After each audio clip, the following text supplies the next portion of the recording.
happened in their last game is going to have nothing to do with what happens in this game. Whether they won or lost, we just know they're going to be very well prepared to come into the Watsco Center and play the best basketball for that day. Every player plays a little differently, and the games can be played a little differently. They obviously lost to a great Houston team. It was a great game, two high-level teams, both of whom probably have aspirations of being in the Final Four and winning a national championship. So I think that game is over, and just like us on Saturday, we won. The game is over. We're preparing for our game tomorrow night. The reason when I was asked about Virginia, why they're so good, is Tony Bennett is an incredibly skillful coach. I always thought his dad was the best coach I ever coached against when I was the head coach of Bowling Green and we played Wisconsin Green Bay. I thought he was so good that I called Dick Bennett and asked if I could come out and pick his brain and find out all the things he was doing as a coach that made him so successful. And he was so generous and hospitable to let me come with Barry Collier, who was a great coach at Butler in Nebraska, now the AD at Butler. We went to Green Bay and tried to absorb as much basketball knowledge as we could from a guy that I thought was a basketball genius. And I think Tony not only learned so much about coaching from his dad, but Tony was a great player himself, terrific in college, then played in the NBA. So he's been able to combine his knowledge and experience both as a player and as a coach, having learned it from his dad. And so the Virginia program has been, in my mind, the most consistent ACC team since I arrived in the league 12 years ago. It was Zuby Charles from Canesport. Hey, Coach, I know Nigel missed last game. Is there an update with him, and will he be suiting up tomorrow? Well, I can't tell you what he'll be doing tomorrow, but he was at our shoot-around yesterday and looked great. So I'm assuming that he'll be fine today and tomorrow, but, we'll have to wait and see about that. Thank you. Go to Mike Barber from the Richmond Times-Dispatch. Hey, Jim, good to see you.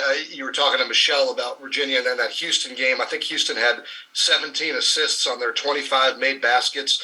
You guys have been as good as anybody in the league at sharing the ball, field goal percentage, assists per game. How important is that ball movement against Tony's pack line? Well, for us, our goal is to average 16 assists or more and to get 16 assists or more in every game. And it's a real challenge. When you play against the pack line defense, the whole idea of getting assists is you penetrate the defense and then kick it out for other guys to get catch and shoot shots so that the shot, if you make it, the passer gets an assist. With the pack line, it's hard to penetrate. So you have to do a great job of moving it. I always tell the team, you can't expect on the first side of the floor to get a good shot. You're always going to have to move the ball from one side of the floor to the other and then back again. So if you can change sides of the floor and make that defense stretch out a little bit, then you have a much better chance. Houston, watching them, they are so athletic that, they move the ball and they move themselves about as fast as any college team in the country right now. Thank you. Go to Luke Cheney from All Hurricanes. Luke? Hey, Coach. I want to ask about Jaden Gardner and the different challenges that he presents. We recruited him when he left East Carolina. We loved his game. He has three areas that he is absolutely outstanding. The first is at the elbow. He's got a beautiful jump shot from the elbow. Great touch. Second is in the low post. He's got an outstanding right-hand jump hook. And third is along the baseline, about 15 feet, very similar to the elbow jumper. He's got that nice touch along the baseline. So he's very, very hard to guard because he's got a very clear vision of how he's going to score the ball. So when he ball screens on the wing, he rolls to that baseline. When he ball screens at the elbow, he picks and pops stops at the elbow. So, and he's always, even after he picks and rolls, he can roll to the low block and try to seal you inside. So he's a terrific offensive player. Go to Preston Willett from CBS 19 in Charlotte. Hey, Jim, how's it going? I saw this morning that this is the first ranked matchup in the ACC play in nearly 2 years. Just kind of where do you think the ACC is now as a conference? I know last year they got out to a slow start in non-conference play. What do you think about it this year? Okay, when you say the first 2 ranked teams, last year we didn't have any ranked teams play against each other? And you say how long ago it was? 22 months exactly. That's very surprising to me because of how good I think our league is. But it's also very surprising to me that we haven't done as well recently in non-conference play. We have some losses that are unexpected. And I think it speaks volumes about the transfer portal, where teams are getting older quicker, and those players who are more experienced go into a mid-major program or somebody you might pay a guarantee contract to, but all of a sudden are good enough to beat you even if you're at home. So I'm excited. I didn't know that. I'll tell my team that we're first ranked team to play another ACC ranked team in 22 months. You think that'll motivate them? Go back to Mike Barber. What about Jerry? Where's Jerry in this? I'm here. Hi, Jerry. Hey, Jim, I want to ask you one more. It probably feels like you've been coaching against Kihei Clark since you got to Miami. He's been here forever. What is it about Kihei, and what has changed in his game over the years of facing him? Well, I think one word describes him: winner. And he impacts the game offensively and defensively and doing the things that it takes to win. Last year against us, he scored the ball at a very, very high rate here in the Watsco Center. We were up at the half. We got up by 10, and he went on a roll and just led his team to victory. On the other hand, he's probably the best on-ball defender.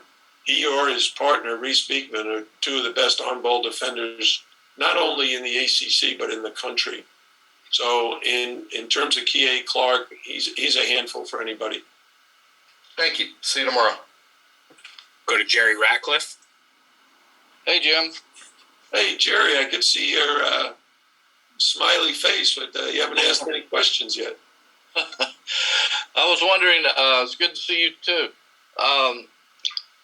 I was wondering, in this early season, you played some really good games. Were there any concerns about this team that you had that have been put to rest that they have proven to you? Absolutely not. We got a lot of work still to do at the defensive end of the floor.